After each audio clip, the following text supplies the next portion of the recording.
Salve alunos do canal Atualize Educação. Eu sou o professor Doni e hoje falaremos no segundo vídeo sobre Mesopotâmia. No primeiro falamos sobre política, geografia e economia. Neste vídeo falaremos um pouco sobre a cultura e os povos que habitaram essa região. Começando pela cultura. Os mesopotâmicos foram os caras que desenvolveram a escrita. Foram os caras que, até isso é o que sabemos hoje, inventaram a escrita cuneiforme, a escrita em forma de cunha. A palavra, o termo cuneiforme significa em forma de cunha. O que seria uma cunha? Uma cunha seria um objeto de madeira, uma placa de madeira, em que em um dos lados se tem um achatamento, ela se torna mais fina em um dos lados.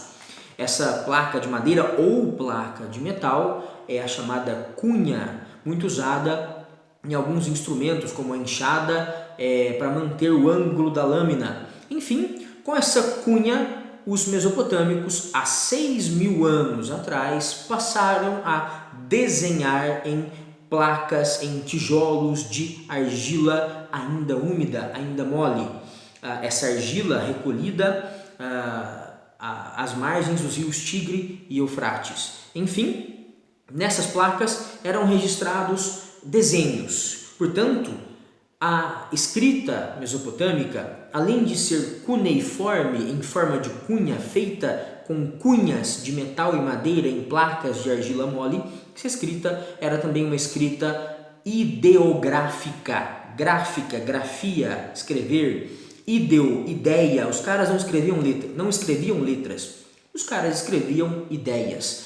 Cada símbolo da escrita mesopotâmica significava um objeto, um ser, qualquer ser que existe no mundo. Isso nos dá a dimensão, nos mostra como era complicada essa escrita em comparação com a nossa. Os caras tinham um número incontável de desenhos, cada desenho, cada sinal representando uma coisa diferente no mundo, tá? Bem, com isso nós passamos a registrar o que acontecia, a registrar os ritos religiosos, as regras das religiões, a registrar as leis, a registrar as negociações comerciais, enfim, a vida humana passou a ser registrada. A arte, a poesia, a música, né? A arte passou a ser também gravada nessas placas de argila e entramos na história. Saímos da pré-história e entramos na história por meio da escrita. Os mesopotâmicos, dentro ainda da idade dos metais, entre 3 e 5.000 anos, vejam a primeira videoaula sobre pré-história para entender isso.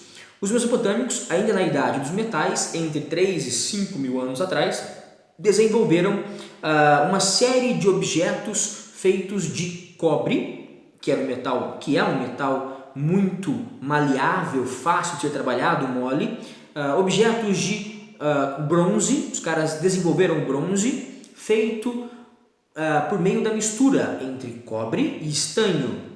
Portanto, trabalhavam com bronze, trabalhavam com cobre e trabalhavam com ferro. Foram os mesopotâmicos a desenvolver, entre 3 e 5.000 anos, nessa última etapa da pré-história, objetos, armas, joias usando o cobre, muito maleável, o bronze, um pouco mais duro, feito da fusão, da mistura entre cobre e estanho, e por fim o ferro, o metal ideal para a confecção de armas na antiguidade. Os caras inventaram também, além desses utensílios de metal, os caras inventaram também a roda, os caras inventaram a cerâmica. A roda, fundamental para todo tipo de transporte, para quase todo tipo de máquina que auxilia o trabalho humano. A cerâmica é fundamental para armazenar os grãos em grandes potes de barro.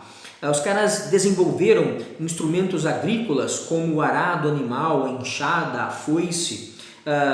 Enfim, Os caras desenvolveram grande parte das habilidades humanas, por exemplo, na metalurgia e na siderurgia, no trabalho com metais de modo geral e com o ferro especificamente.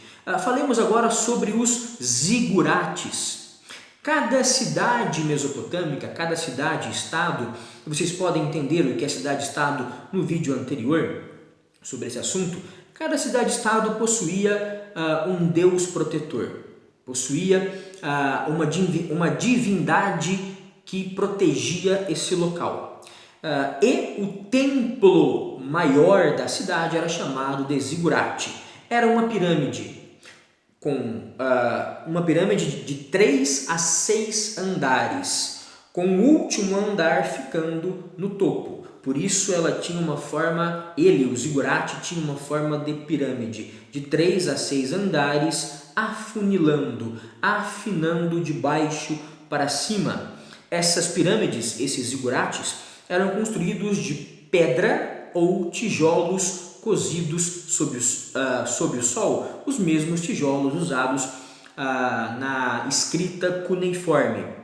Bem, o que acontecia nesses zigurates? Lá moravam os sacerdotes, os caras que cuidavam da religião da cidade, só eles moravam lá. Lá moravam também, lá também se fazia a cobrança de impostos. Aliás, esses sacerdotes eram tão poderosos que, além de cobrar impostos, faziam leis, além de rezarem, faziam leis. Enfim, os zigurates eram moradias para sacerdotes, locais de cobrança de impostos da cidade, locais de armazenamento de grãos em nome do rei, em nome dos sacerdotes. Eram locais de poder, locais construídos privilegiando a altura por uma razão muito simples. Havia uma ideia de que quanto mais alto fosse o zigurate, mais próximo ele estaria do céu, mais próximo ele estaria dos deuses. Havia uma série de escadas, havia uma escadaria que levava até o último andar, e era só lá em cima, no último andar, que havia a entrada desse zigurate, a entrada para o local onde moravam os sacerdotes, e enfim, onde os grãos eram armazenados. Tudo isso era para gerar respeito nas pessoas. Havia uma dificuldade grande de se entrar no zigurate, uma dificuldade proposital para proteger o local, e a sua altura intimidava as pessoas, gerava um sentimento de respeito, pois para elas aquela obra realmente era uma obra divina, chegava aos céus. A lendária Torre de Babel, mencionada na Bíblia, historicamente pode ser o zigurate da Babilônia, construído por Nabucodonosor II, o mesmo cara que construiu os Jardins Suspensos. Esse zigurate da Babilônia teria tido 90 metros de altura, o equivalente a um prédio de 30 andares. Se um prédio desse tipo hoje nos desperta curiosidade, nos impressiona, imagine-se naquela época então. Bem, além dessas grandes estruturas e também da escrita cuneiforme, da metalurgia, da siderurgia, das invenções agrícolas mesopotâmicas, devemos falar do Código de Hammurabi.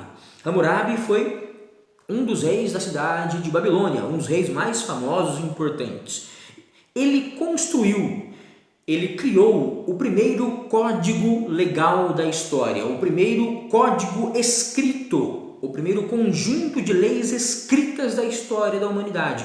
Isso é fundamental por uma razão muito simples. A partir daí, o direito deixou de ser apenas consuetudinário. O que é o direito consuetudinário? É o direito passado de pai para filho, de geração para geração, por costumes. É um direito incerto, confuso, as regras não são claras, podem ser mudadas, ninguém prova nada, mas quando as leis estão escritas, aí sim podemos partir de um ponto concreto. Ninguém pode inventar, está lá, está escrito. E Hammurabi colocou essas leis em um bloco de pedra, em um monolito, em uma única pedra. São 282 artigos, 282 leis. E essas leis seguem um princípio, o princípio da lex talionis. Lex talionis, que em português significa lei de talião. Lex talionis, uma expressão em latim. E a lei de talião é a violência. A lei de talião é a vingança. Nós podemos dizer, e isso é correto, que havia uma expectativa de que a punição, o castigo, sempre tivesse relação com o crime, sempre fosse proporcional ao crime. Mas o que nós vemos na prática, isso também é certo de ser dito, é que havia sempre uma violência exacerbada e desproporcional entre o crime cometido e o castigo ao criminoso. Olhem alguns exemplos aqui. Aquele que difamava alguém, que falava mal, que fofocava sobre alguém e não podia provar, levado em juízo perante o rei, era condenado à morte. Uma prática feita hoje pelos tribunais do crime em diversas facções criminosas no nosso país. A morte também era uma punição para quem roubava a propriedade de um templo, de um zigurate ou da corte de um rei. Quem receptava, quem comprava esse produto roubado da corte do rei ou do templo também era punido com a morte. Invadiu, arrombou a porta da casa de alguém. O indivíduo foi pego. Ele será assassinado e enterrado em frente a essa porta. A mulher de alguém foi pega traindo o seu marido, pois ela e o amante serão amarrados e jogados dentro do mar, dentro da água, enfim, dentro do rio, amarrados, portanto, sem chance nenhuma de sobreviverem. Mas o marido podia perdoar a esposa e então somente seria jogado amarrado ao mar, ao rio, o seu amante, o amante dela, na verdade. Então, punição mortal, pena de morte para o adultério feminino, para a traição da mulher, pena de morte para a fofoca, para a difamação sem provas, pena de morte para o furto e a receptação de produtos que vinham de propriedades religiosas, de sacerdotes ou do rei e de seus familiares. Bem, vamos falar um pouco agora sobre os povos. Saindo do código de Hammurabi, dos zigurates, da escrita cuneiforme, enfim, vamos falar um pouco sobre os povos, um assunto que confunde muito geralmente os alunos que estão aprendendo sobre Mesopotâmia. A Mesopotâmia, como disse na primeira videoaula, ela é uma região dividida entre Alta Mesopotâmia e Baixa Mesopotâmia. A região acima, ao norte, a Alta Mesopotâmia, é seca, é árida, é imprópria para a agricultura, tem poucas pastagens e muitas montanhas. Já a região da Baixa Mesopotâmia, pelas enchentes e presença dos rios Tigre e Eufrates, que se desagam, se alargam e se estreitam, um fica mais próximo do outro e eles se alargam quando se aproximam do Golfo Pérsico. Enfim, essa condição dos rios dá ao sul da Mesopotâmia um solo mais fértil, mais próprio para a agricultura. O norte é chamado de Assíria, o sul de Caldeia, o centro-sul de Caldeia, uma região muito então procurada pelos povos que invadiram a Mesopotâmia, viveram na Mesopotâmia. Essa região do sul, a Caldeia, ela foi invadida primeiro, há aproximadamente 6.000 anos, pelo povo chamado Sumério. Esse povo vinha lá do Nordeste. Quando você olha para o mapa, norte e oeste, norte um pouco à sua direita. Esse povo, o povo sumério, vinha, portanto, do planalto iraniano, do Irã. Esse povo, o povo sumério, invadiu a Mesopotâmia e se instalou lá no sul. Portanto, o sul da Mesopotâmia, a Caldeia, a Baixa Mesopotâmia, acabou recebendo o nome e recebe o nome em muitos livros didáticos de Suméria, em homenagem a esse povo que primeiro invadiu essa região. Os sumérios inventaram a escrita cuneiforme. Os sumérios desenvolveram em grande parte aqueles instrumentos agrícolas dos quais nós falamos. Os sumérios desenvolveram em grande parte a cerâmica, os objetos de metal, de cobre, de bronze, enfim, os sumérios foram os primeiros a criar as primeiras cidades, as primeiras civilizações. Eles são o berço da civilização humana, portanto, os caras da escrita, os caras da agricultura de regadio, os caras das técnicas de trabalho com bronze, com cobre, são os caras que desenvolveram as primeiras cidades, a cerâmica importante para armazenar os grãos. Exemplos de cidades da Suméria, cidades dos sumérios: Ur, Uruk, Eridu, Lagash, Kish e Nippur. São algumas das cidades que os sumérios criaram. Os sumérios dominaram essa região sul da Mesopotâmia durante 1450 anos aproximadamente. Estamos partindo de 6.000 anos para cá. Então, durante 1450 anos, quase 1,5 milênio, praticamente 1,5 milênio, essa região foi dominada pelos sumérios. Depois dos sumérios vieram os acádios. Esse povo veio da Síria. Portanto, ele veio do norte e do oeste. Quando você olha no mapa, norte da Mesopotâmia, oeste, esse é o lado esquerdo. Lá da Síria, esse povo acádio era um povo semita, portanto, chamado semita. Dominou a Mesopotâmia por 600 anos. Foi lá para o sul, para a Suméria, expulsou os sumérios e montou o primeiro império da história. O seu rei mais famoso foi Sargão I, o sujeito que conquistou a Suméria. Conquistou a Suméria e boa parte do restante da Mesopotâmia. Era um povo guerreiro, era um povo conquistador, era um povo que, repito, dominou a região sul da Mesopotâmia, tomando ela dos sumérios. Característica principal dos acádios: a guerra, a conquista. Quando um povo conquista outro, esse povo monta um império, tá? É um povo que vive pelo império.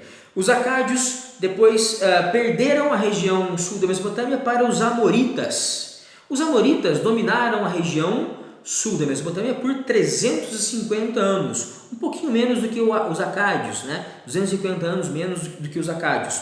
Os amoritas também vinham da Síria, da Arábia, né? Da Península Arábica como um todo. Eram povos semitas, portanto, e portanto também vinham do noroeste, norte da Mesopotâmia e oeste, seu lado esquerdo aí do mapa. Chegaram ao sul da Mesopotâmia, a Suméria, e montaram lá o primeiro império babilônico. A partir da cidade de Babilônia, esses amoritas conquistaram todas as outras cidades da Suméria, o primeiro império babilônico. E foi lá nesse primeiro império babilônico que foi escrito o Código de Hammurabi. Enfim, até agora, sumérios, primeiro povo das maiores invenções mesopotâmicas; acádios, o povo guerreiro; amoritas, o povo do primeiro império babilônico, da primeira era em que Babilônia, uma cidade-estado, dominou as outras, né? O povo de Hammurabi, o povo amorita. Os amoritas saem, são conquistados pelos cassitas, povo que dominou por 300 anos o sul da Mesopotâmia. Esse povo não veio do norte e oeste, lá da Síria, da Península Arábica, não. Esse povo veio do leste do rio Tigre, do Irã, portanto. Dominou, a partir do Irã, a Suméria, o sul da Mesopotâmia, ou Caldeia, como quiserem, e depois de um tempo, aliás, dominou por quê? O Império Babilônico, o império feito pelo domínio de Babilônia sobre as outras cidades, esse império do povo amorita, né, ele caiu por terra porque Babilônia cobrava altos impostos das outras cidades, dos seus súditos, e ninguém defendeu a Babilônia e seu império quando chegaram os cassitas lá do leste, lá do Irã. Dominaram a Babilônia, o primeiro império babilônico. Bem, depois chegaram os assírios, vieram lá do norte da Mesopotâmia, da Assíria. Os assírios dominaram por 675 anos a região sul, e eles foram os primeiros a dominar toda a Mesopotâmia, do sul ao norte, do leste a oeste, um povo violento, um povo que inaugurou o uso do ferro nas armas, nas estratégias e lutas militares.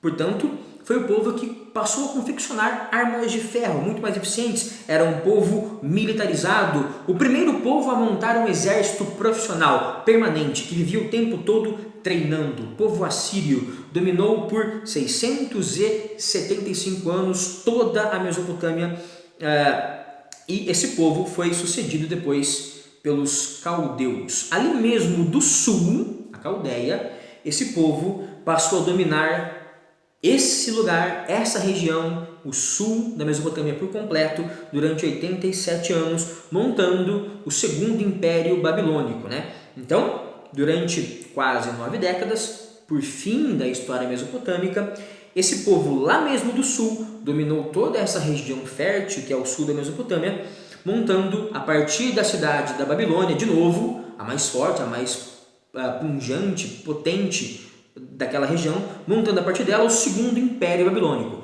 Essa Babilônia, de novo, conquista as outras cidades, agora sob o comando do povo caldeu. É nesse segundo império babilônico que temos um outro rei famoso da Mesopotâmia, Nabucodonosor II, o cara que fez a Torre de Babel, que era um zigurate, o cara que fez os jardins suspensos, os lendários jardins suspensos. Enfim, foi também nesse segundo império babilônico que houve o cativeiro da Babilônia, onde hebreus foram pegos como escravos e levados até essa cidade, somente sendo liberados pelo rei Ciro I da Pérsia, que deu um cacete, que deu um pau nos mesopotâmicos, dominando essa região no ano 538 a.C., encerrando assim a gloriosa história do povo mesopotâmico. Falamos aqui de mais ou menos 3.600 anos, tá? Desde a chegada do povo sumério, né, até a região,